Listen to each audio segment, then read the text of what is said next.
They call it March Madness, but right now it feels more like a January or a December Madness. Look at this turnout from the East High Black Raiders and the Healing Crusaders.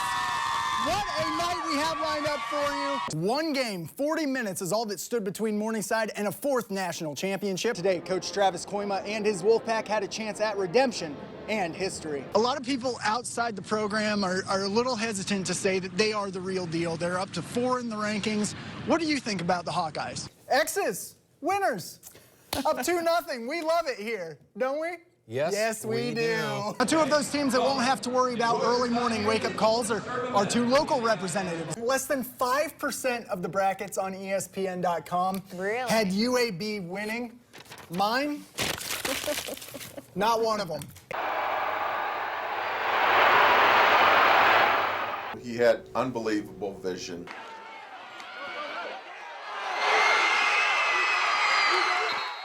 He could run inside. He could run outside. He was the best kid that I coached. Brandon Weger's record-setting 3,238 rushing yards his senior season at Bishop Heelan earned him a spot with the Iowa Hawkeyes. I definitely did the right things in high school in terms of getting to where I wanted to go in football. Records continued to fall in Iowa City as Weger's 8 rushing touchdowns set a freshman mark. It was one of the best years of my life. I mean, I loved playing football at Iowa. I mean, I had a lot of great experiences, a lot of great friends. That was an experience that I'll never forget. But his time in the national spotlight was short-lived. Off-the-field issues forced Weger to leave the program after just one season. I lost everything I worked my entire life for. I was in a different place mentally. Over the next couple of years, Brandon struggled to find a home, spending short stints at Oklahoma and Iowa Western without ever playing a down, all while continuing to grow off the field. My son was only a couple months at the time, but my fiance had to endure the struggles I was going through, and I mean, I really put that on her. That's one of my biggest regrets.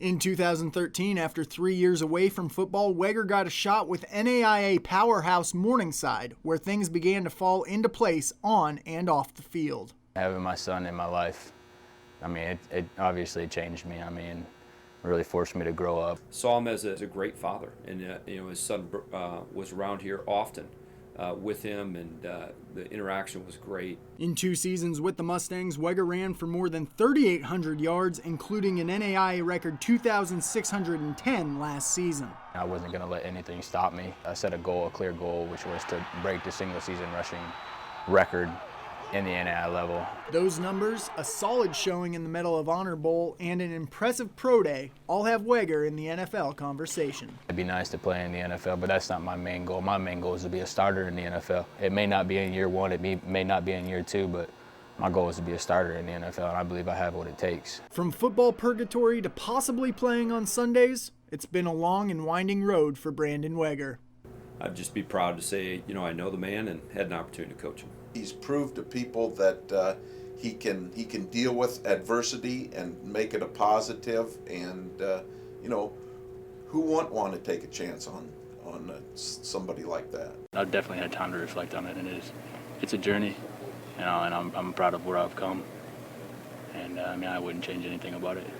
Adam Woodbury and Mike Gazelle are certainly no strangers to Wells Fargo Arena, both having played here a number of times and possibly again for the NCAA tournament. Tonight, though, was their final game at Carver Hawkeye Arena, closing the book on a journey that turned the Iowa program around. We had a mess. We had academic issues, we had transfer issues. The first workout that I went to, 4 guys showed up. When Fran McCaffrey took over the Iowa Hawkeyes, he inherited a once proud program that had just finished the worst 3-year run in school history. But he had a plan. I wanted Iowa kids moving the Iowa program forward. 2 of his highest priorities became Sioux City East's Adam Woodbury and South Sioux City's Mike Gazelle, a pair of top 100 recruits. I went to every game they played essentially for 2 years in the summer, and I maxed out every recruiting opportunity that we had in the winter. Nobody else did that. So he really made it known that he wanted me and Adam to come here, and he He really, made it known that, we could really have an impact in turning this program around. The Sioux crew went to work right away. Gazelle and Woodbury stepped into the starting lineup as freshmen, and they've been there ever since. In that time, they've had growing pains, but their coach has never lost confidence. He's had great games. He's had some off games. It's not a game of perfect. You're gonna turn it over. You're gonna miss shots, but for the most part, Mike Gazelle is going to make great plays. Nobody ever be harder on me than myself. So, I always put a lot of pressure on myself to succeed. People want to make assessments. With Woody, he plays hard, he competes, and he's going to battle you, but he's going to do it the right way. Ultimately, Gazelle and Woodbury have grown and are playing their best basketball now as seniors. We try to improve just a little bit every year, and I think I've done that in my career. Each and every year, I've gotten so much better. I know what it takes to win at this level. While their stats have improved every season, more importantly, so have the Hawkeyes, going from the NIT to the NCAA tournament to a top 5 ranking this year. It's one of my favorite accomplishments. It's just being able to look back and say we've made strides each and every year. We got a chance to do something special this year. Every year you look into it going, I want to win a Big Ten title and I want to get to the NCAA tournament and go as far as I can. Whether the Hawkeyes make it to the Final Four in Houston or not, Gazelle and Woodbury have led a resurgence in Iowa City, and that's what they want their legacy to be. It's really been surreal. I really couldn't ask for a better experience that I've had. Hopefully they just see me as a winner, a guy that laid it on the court every night out and try to play as hard as possible. What I really want to leave on this program is just be remembered as a guy that, did the right things and left an impact on the program and made it a better place. They've done everything I hoped that they would do, everything I thought that they would do. They changed the future of this program. We were at a crossroads, and nobody really saw that coming until those guys got here. Well, it's been a rough start to the season for the Hawkeyes. Iowa came into tonight's men's basketball Cy-Hawk game at just 4-5, but a win over Iowa State for the first time since 2012. That would certainly make things a lot better. Cyclones 6-2 on the year and 6-point favorites tonight. Early on, Matt Thomas looking for his 4th win over the Hawks. Fouls it up from distance for the Cardinal and Gold. Iowa answers with 3 of their own. Jordan Bohannon, 8 points for the freshman in his first rivalry game. Back the other way, Deontay Burton loses the handle but sticks with it. He was one of 5 Cyclones in double figures. But another talented Iowa frosh, Cordell Pemsel, banging bodies down low. He had 11. Late in the half, Isaiah Moss weaves through the ISU defense. Hawks up 44-29 at the break. They don't let up in the second. Peter Jock, a game-high 23 for him as he tries to lock up his first win over ISU. And then late in the game, Jock ahead to Moss to seal it.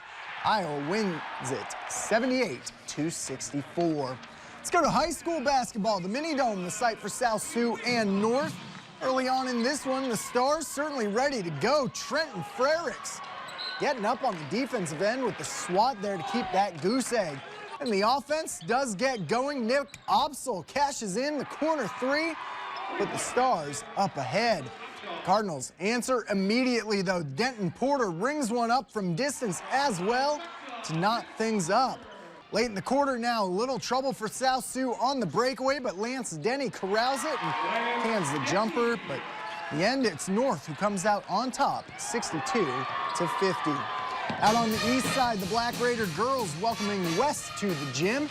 In the first, Carly Knutson Kobold looking for help, finds Lake and Gardner cutting for the pair on the 6-point lead. But Kennedy McCloy finds the outside stroke for East, a couple of triples. The Raiders go up 1. Wolverines respond with Bree Moore fighting through the great defense here with the lefty finish to retake the lead. East kept it close with the inside game. Grace Hildahl with the position and finish on the low block. But West, too much. Maddie Clayton with the step-back 3 here. They win it by 10. Well, over the summer, Heelan made a splash in the wrestling world, hiring Scott Davis to lead the program. Davis is the nation's winningest dual coach, and tonight he made his debut in the pit. The Crusaders with a challenge right away against 7th-ranked SBL. Kick things off at 132. Braden Curry, the top-ranked wrestler in the state, shows why Curry able to finish it off in the second. Then at 138, a nice shoot here from Easton Graff. He's able to clear and finish for 2 on the takedown. He'd win a 5-0 decision. A good battle at 145, sudden victory. Kane Blenderman with the takedown and the three-point near fall for a 6-1 Warrior win. Heelan, though, stops the run at 152. Luke Martin misses the fall at the end of the period. Does enough for a 13-4 major decision. SBL right back in the win column at 160. Alex Freiberg gets it done in sudden victory, and the Warriors take it 40-22. SBL also beat East tonight, and I believe the Heelan East duel running a little late. Last I checked, it hadn't finished yet.